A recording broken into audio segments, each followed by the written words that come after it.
राधे राधे।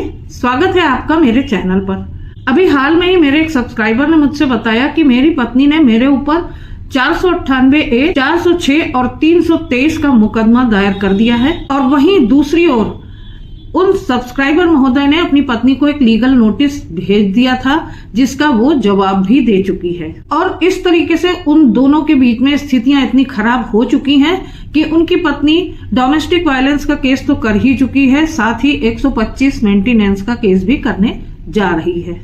और वहीं दूसरी ओर पत्नी ये भी रट लगाए हुए है कि वो साथ रहना चाहती है, पति से डाइवोर्स लेके अलग नहीं रहना चाहती। अब ऐसी स्थिति में ये सब्सक्राइबर महोदय इतना ज्यादा डरे हुए हैं कि उन्हें क्या करना चाहिए, सेक्शन 9 का केस करना चाहिए या फिर अपने बचाव के लिए डाइवोर्स का केस करके अलग हो जाना चाहिए। तो यहाँ पर केवल इन सब्सक्राइबर महोदय की ही ये प्रॉब्लम नहीं थी, ऐसे बहुत सारे लोग हैं जो इस तरीके के असमंजस में फंसे हुए हैं, समझ नहीं पा रहे हैं कि वो क्या करें, सेक्शन 9 का केस करें या फिर तलाक का केस करें। तो आज के इस वीडियो में इसी पॉइंट पर हम बात करेंगे कि बहुत सारे लोगों की ये जो प्रॉब्लम है उसमें उनको क्या करना चाहिए। तो वीडियो शुरू करूं उससे पहले आपसे रिक्वेस्ट है कि अगर आपने अभी मेरे चैनल को सब्सक्राइब ना किया हो तो प्लीज सब्सक्राइब कर लीजिए और बेल बटन को प्रेस करना बिल्कुल मत भूलिएगा, ताकि ऐसी ही इम्पोर्टेंट इंफॉर्मेशंस, लीगल इंफॉर्मेशंस आप तक सबसे पहले पहुंचती रहें और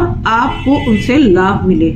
इनकेस अगर आपकी भी कोई लीगल समस्या है या कोई मैट्रिमोनियल डिस्प्यूट आपका चल रहा है, आपको मेरी मदद की जरूरत है, तो डिस्क्रिप्शन बॉक्स में दिए गए मेरे व्हाट्सएप नंबर पर आप मुझसे मैसेज करके संपर्क कर सकते हैं। तो जैसा कि अभी मैंने बताया कि एक सब्सक्राइबर महोदय की ये समस्या थी कि उनकी पत्नी ने उनके ऊपर 498A का केस किया हुआ है और साथ ही 125 CRPC मेंटेनेंस का केस करने की तैयारी कर रही है और डोमेस्टिक वायलेंस का केस भी वो कर चुकी है उनके ऊपर। तो ऐसी स्थिति में उनको क्या करना चाहिए, वो बहुत कंफ्यूज हैं कि उनको ऐसे में रेस्टिट्यूशन ऑफ कंजुगल राइट्स के लिए सेक्शन 9 का केस करना चाहिए या फिर डिवोर्स का केस डालकर अपना बचाव करना चाहिए।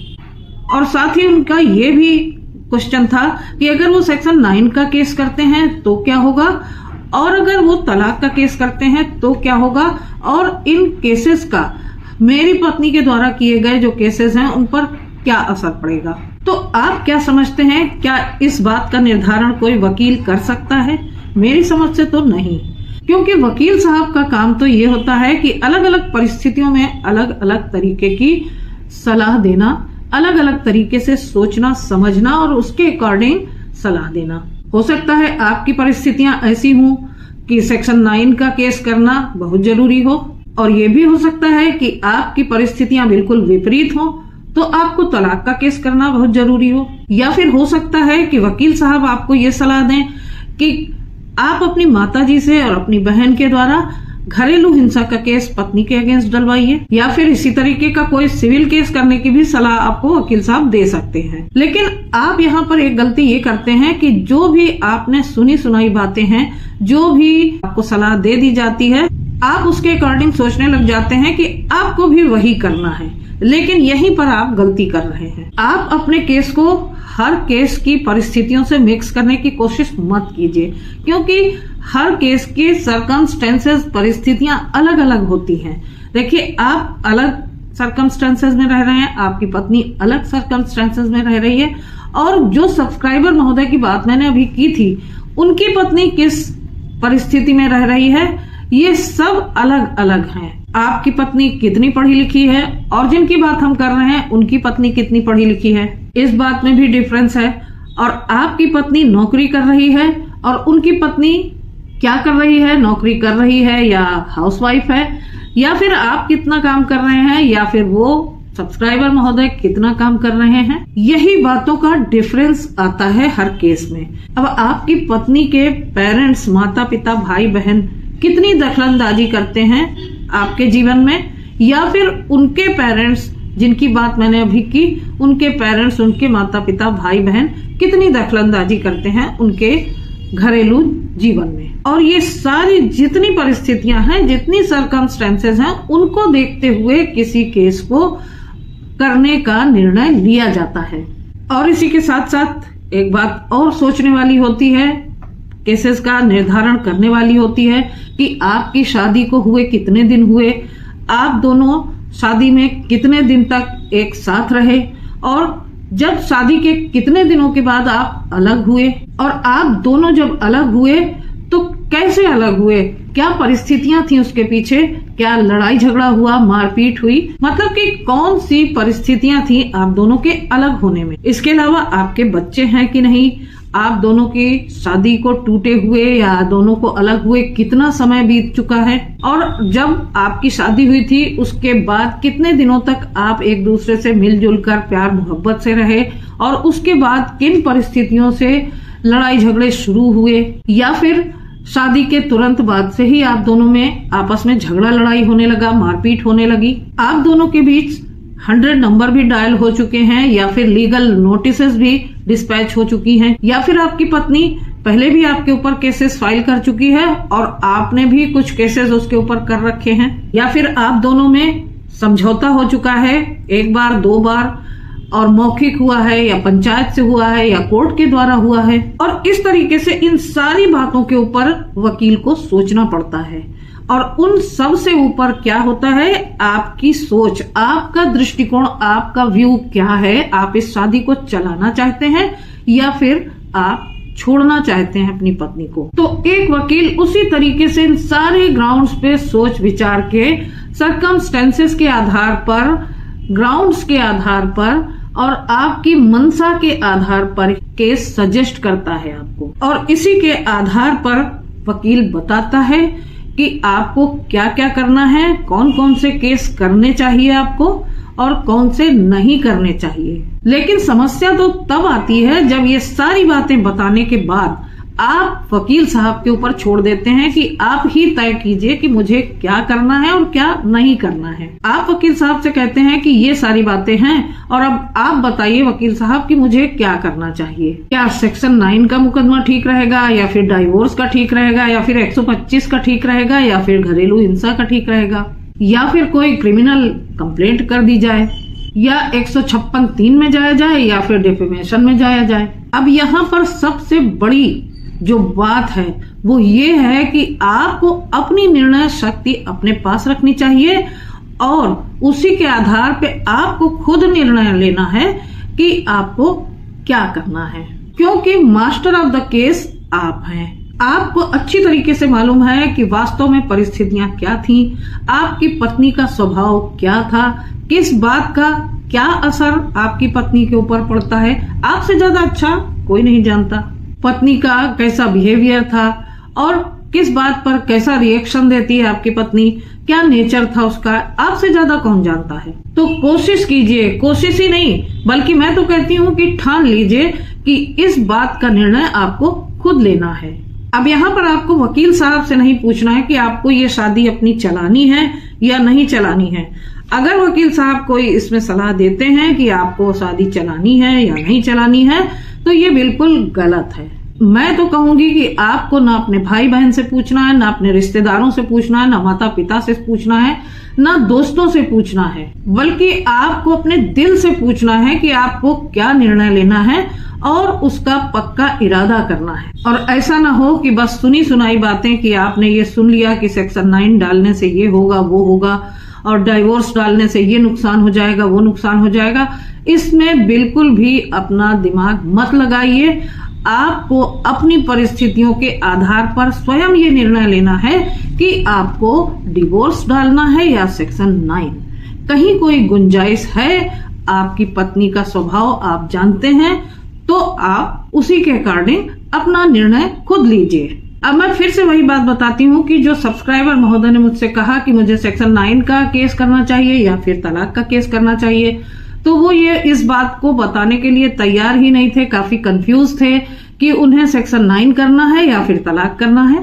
शुरू में तो उन्होंने ये भी नहीं बताया और ये बताने में भी संकोच कर रहे थे कि असल में वो क्या चाहते हैं, घर बसाना चाहते हैं या फिर तलाक लेना चाहते हैं।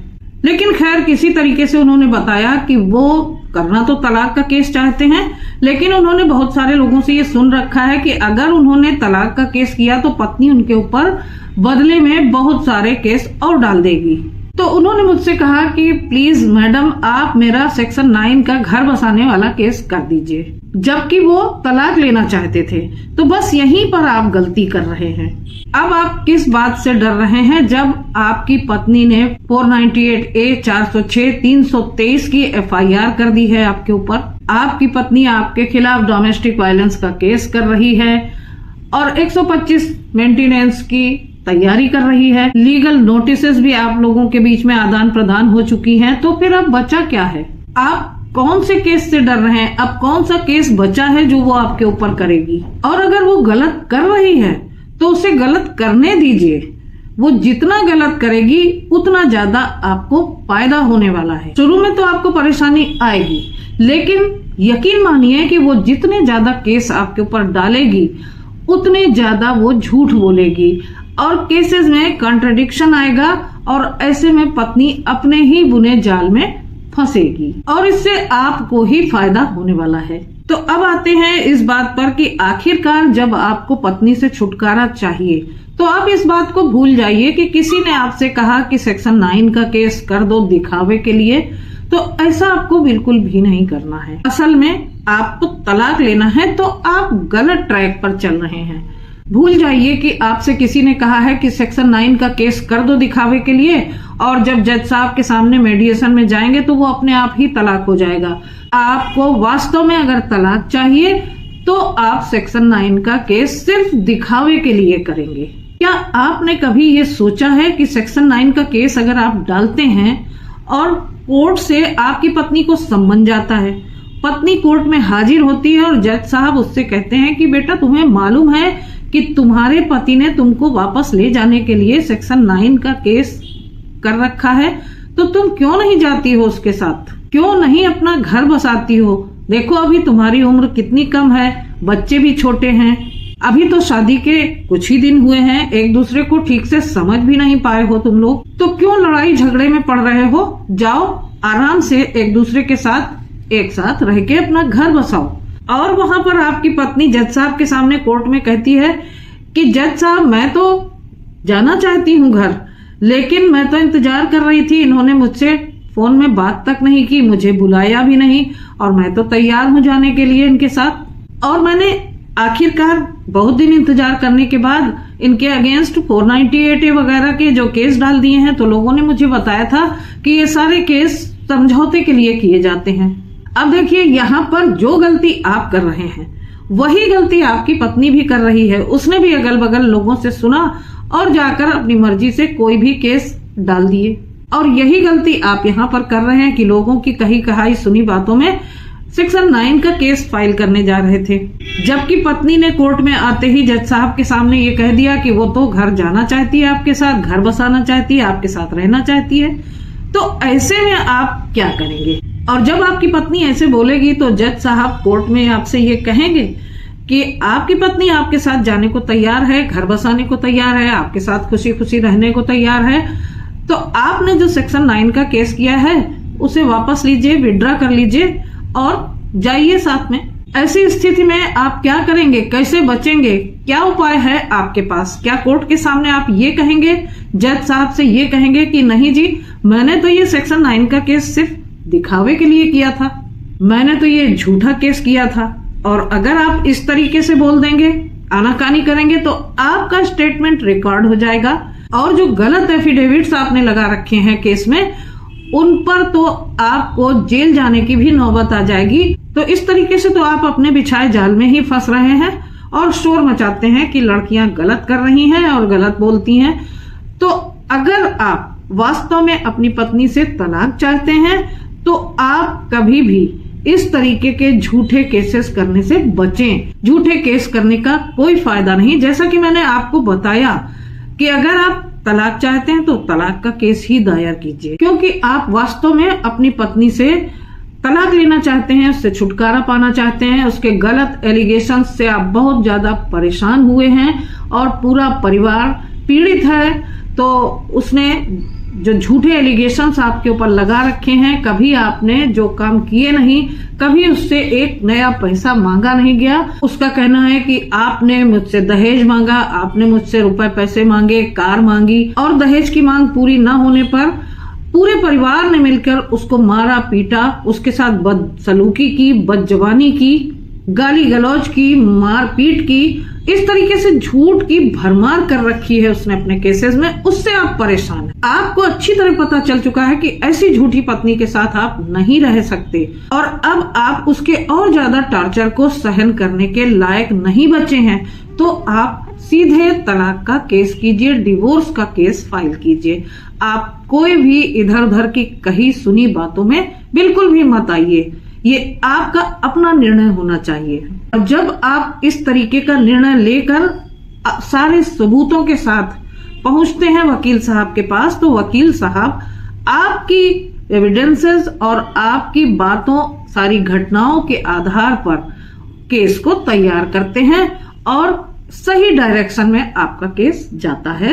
आपको वही केस करना है जिसकी आपको रिलीफ चाहिए। सिर्फ दिखावे के लिए झूठ मूठ के जाल में नहीं फंसना है, क्योंकि जिस जाल में आज झूठी पत्नियां फंसी हुई हैं और परेशान हैं, फड़फड़ा रही हैं, उसी जाल में आप भी फंसना चाहते हैं। तो वाकई में आप जो रिलीफ चाहते हैं उसके ग्राउंड्स इकट्ठे कीजिए, एविडेंसेस इकट्ठे कीजिए और पूरे तैयारी के साथ अपने केस में उतरिए। और जो रिलीफ आपको चाहिए वो आप अपने एविडेंसेस के आधार पर मन माफिक पाइए। तो आज का वीडियो यहीं तक। तो आशा करती हूँ आज का वीडियो आपको पसंद आया होगा। जो पॉइंट्स मैंने डिस्कस किए उनके बारे में आपकी क्या राय है मुझे कमेंट करके जरूर बताइएगा। और वीडियो अगर पसंद आया हो तो वीडियो को लाइक और शेयर करना बिल्कुल मत भूलिएगा। और अभी तक अगर मेरे चैनल को सब्सक्राइब ना किया हो तो प्लीज फटाफट आज मेरा चैनल भी सब्सक्राइब कर दीजिए। तो फिर मिलती हूँ अगले वीडियो में एक नई इंफॉर्मेशन के साथ, एक नए टॉपिक के साथ। अपना ख्याल रखिएगा। आप सभी को राधे राधे।